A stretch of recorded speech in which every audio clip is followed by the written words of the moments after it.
Hey everyone, welcome back to my channel. Today's video, I'm going to be sharing my recipe for my salsa roja. I hope you guys enjoyed this video. Please give it a thumbs up, share it with your family and friends, and don't forget to subscribe. Let's get into this. I use a comal and I purchased my comal from Northgate. You can also get them at any of your local Mexican market, anywhere, Superior, El Super, things like that.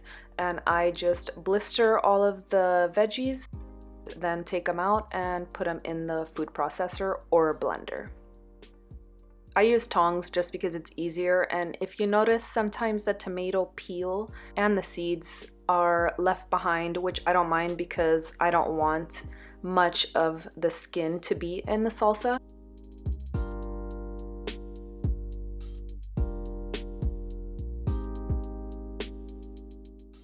Once I've added all of my veggies, it's time to move on to the blending and seasoning.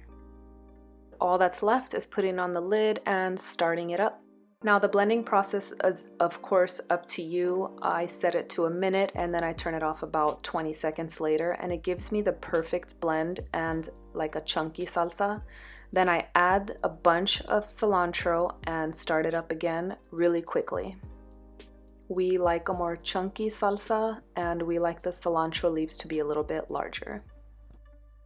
I always recycle the glass jars from things like pickles, so that's what I'm going to be using to store my salsa.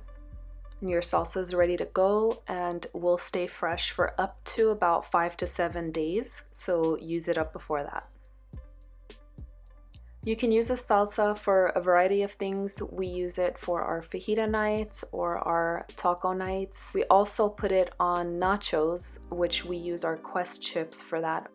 If you enjoyed this video, please give it a thumbs up, share it with your family and friends, and please don't forget to subscribe. Thank you so much for watching. Bye.